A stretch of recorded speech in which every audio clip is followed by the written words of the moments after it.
ॐ सहना भवतु सहनौ भुनक्तु सह वीर्यं करवावहै तेजस्विनावधीतमस्तु मा विद्विषावहै। ओम शांति शांति शांति। हरि ओम। तो हमने देखा कि पिछले कुछ श्लोकों से अर्जुन भगवान की स्तुति कर रहे हैं और करते करते पिछले श्लोक में उनको समझ में आया कि अरे ये तो मैं इनको सखा मान के पता नहीं क्या क्या मैंने इनसे कहा और कैसे कैसे नामों से इनको पुकारा है। तो अब उसी श्रृंखला में आगे अर्जुन कहते हैं यच्च अवहासार्थम असत्कृता असि विहार सय्यासन भोजनेषु एका अथवा आपि अच्युत तत्समक्षम तत्क्षामे त्वाम अहम अप्रमेयम।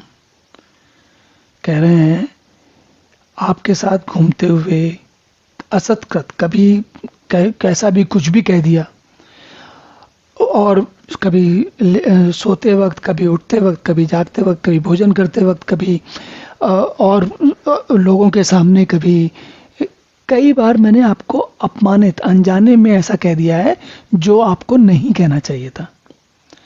अब ये तो मानने लायक बात नहीं कि अर्जुन ने भगवान कृष्ण का अपमान कभी किया होगा, लेकिन अर्जुन यहाँ ये कह रहे हैं कि जैसे भगवान आप हो वैसा अगर मैंने सम्मान आपको नहीं दिया तो अपमान हुआ।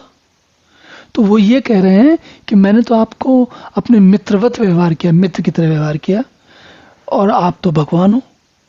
तो हे प्रभु, हे अच्युत, मैंने जो कुछ आपके साथ कभी अव्यवहार किया हो, गलत व्यवहार किया हो, कोई ऐसा काम किया हो जो ना करना चाहिए था, तो हे प्रभु आप मुझे अपने अचिंत प्रभाव से, आप जानते हैं कि मैं क्या हूँ, आप कृपा करके मुझे क्षमा करें। मैं चाहता हूँ कि आप मुझे क्षमा कर दें।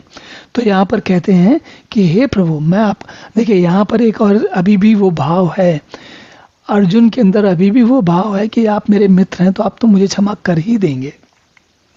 अर्जुन को डर भी लग रहा है, लेकिन साथ ही साथ वो ये जानते हैं कि हमारे मित्र हैं तो हमें ये क्षमा कर देंगे। तो इसी प्रकार भगवान कह रहे हैं, अर्जुन कह रहे हैं कि हे प्रभु, हे भगवान, मुझे आप क्षमा करो। तो ये जो कृतकृत्य होने की बात है, या क्षमा मांगने की बात है, या गदगद होने की बात है, या भाव विभोर होने की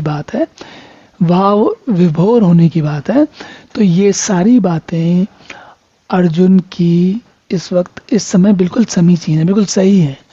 क्योंकि जब व्यक्ति को उस अवस्था में मन साधक पहुंचता है तो उसकी यही स्थिति होती है।